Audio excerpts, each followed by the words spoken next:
Yo, it's Elliot with Yo Elliot. You got strength questions and I've got strong answers. Yo, Elliot.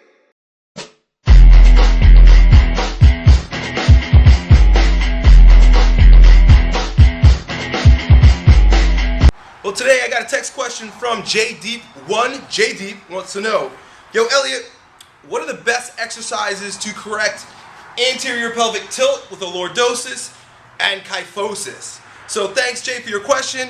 And as I was animating with my body, what you're describing is a pattern of posture that's quite frankly dysfunctional. And it has to do with an anterior pelvic tilt, or what I like to call the Donald Duck posture, where your hips tilt forward and your ass sticks out like Donald Duck, which is also coupled with the rounding of the upper back and shoulders. So you're talking about why do you look like this and how do you go about correcting it? Well, first thing I want you to recognize is a term that I like to use called muscle viruses. And the reason why I call it a virus is because when you have a muscle imbalance, which is actually the real term for it, when you've got a muscular imbalance, it tends to show up and infect other areas of your body. So it's not like you can just have like an imbalanced lumbopelvic rhythm, or just imbalanced feet or imbalanced shoulders, and it just be imbalanced in the shoulders or in the lumbopelvic region. It's going to end up manifesting itself in other parts of your body.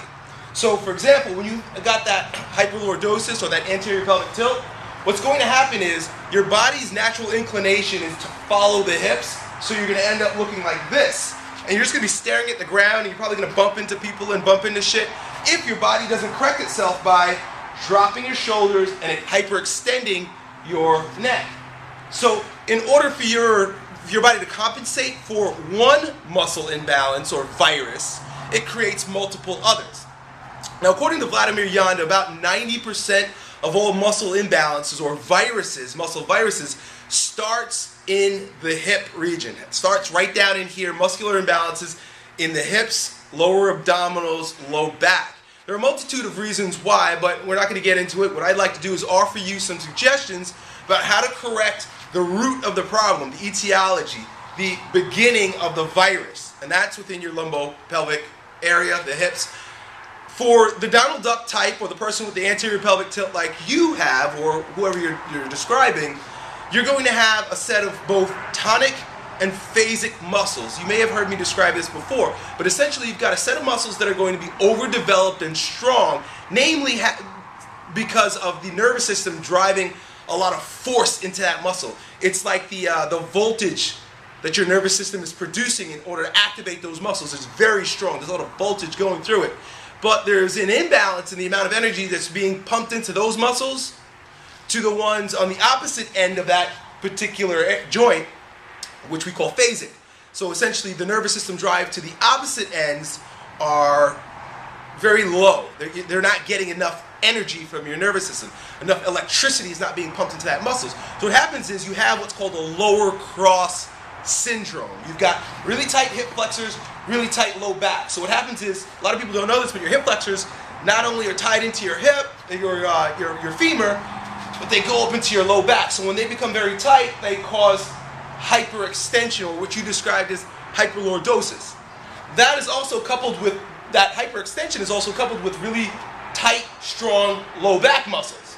So you've got really tight cross in this direction, hips, low back, bang, to the absence of muscular strength in the abdominals and upper hamstrings. Because if you were to reverse that anterior pelvic tilt, what you're going to see is the hips tuck under, and that is associated with the pulling down of your hips by the hamstrings and the pulling up of the front of your hips with your deep abdominal wall. Remember that, because that term is going to be very important with regard to how we're going to strengthen your hips so that you can have good looking posture, but also increase your vitality and sexual force. It may sound strange, but I'm going to show you exactly how that muscular imbalance, if corrected, will lead to much more vitality.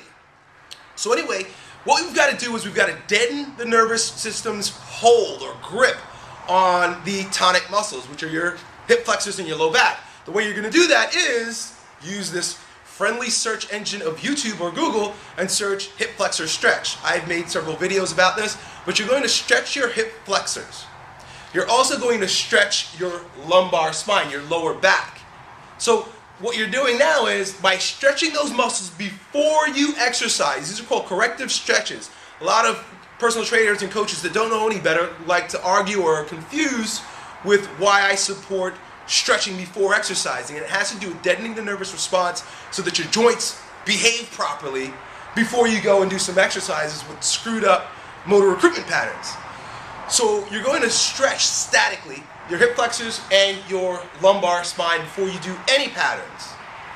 Then after your workout, or even during your workout, depending on what you're training that day, you're going to want to spend special attention to strengthening the upper hamstrings as well as the deep abdominal wall.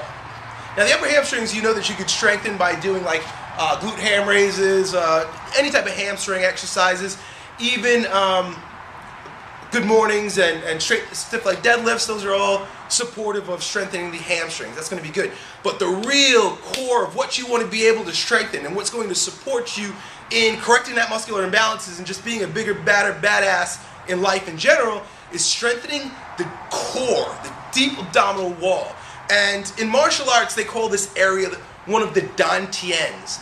And it's simply because this area is so rich with life force, and it all stems from the glands, the sexual glands that are in this area, your balls, and if you're a woman, it's your ovaries, that produce a significant amount of anabolic hormones. And you want to be able to stimulate and strengthen that area, not only so that you can stand up taller and feel good about yourself, but so that you can maximize the amount of anabolic hormones being produced. And if you've got muscular imbalances that are shutting off the chi or the life force or the bioenergy that's associated with that area, then you can really just expect to have multiple other dysfunctions, not just the virus is extending itself throughout your body muscularly.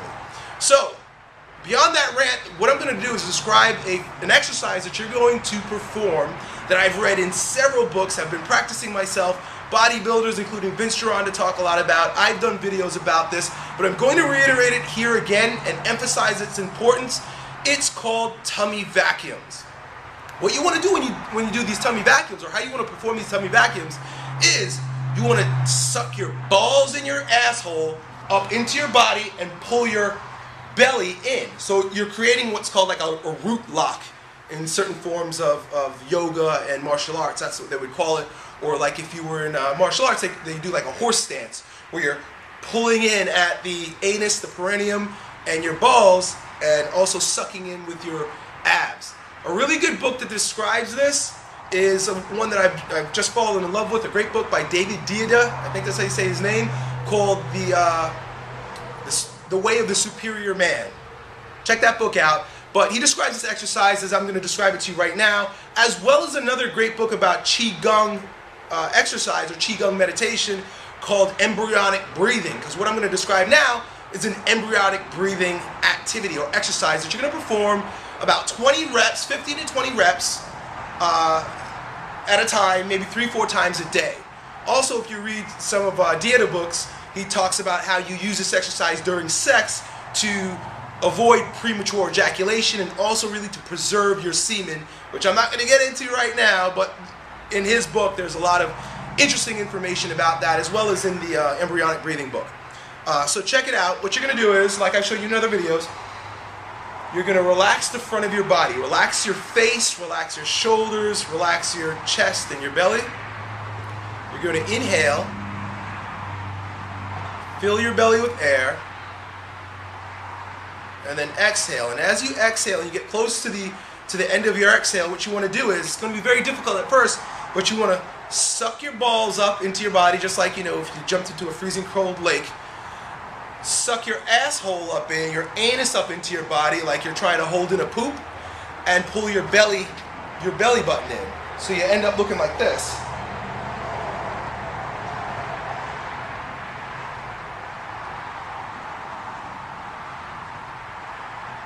And you want to hold it for 5-10 seconds if you can. I've only been practicing this for a few months. I can only hold for about 5 seconds at a time, and after about the 8th rep, I start faltering out. But this is the core, this is the root, this is what Vladimir Janda, check out some of his information. He's a world-renowned physical therapist. Last name is pronounced Janda. talks about the muscular imbalance is associated with this particular area physically, extends itself everywhere else in your body. So you're fucking yourself up physically. And if you look at some of Wilhelm Reich's books, and he's a long time dead, but he talks a lot about body armor, and he talks a lot about sexual strength. He's going to describe energetically and hormonally how your body is being disturbed and becoming dysfunctional because of the muscular, energetic imbalance in your sexual lower abdominal hip region. So lots of information there, stuff that, you know, you're going to have to bite off and chew over time, and check out some of the resources that I offer you down below. I appreciate your question, my man. Hope that helps. Keep stretching and strengthening the tonic and phasic muscles. Check out Vladimir Yanda's stuff. He'll talk about that, especially with the hips and the shoulders. I've talked about this before in the past. And check out some of the other resources I talked about. Talk to you next time. Yo, Elliot.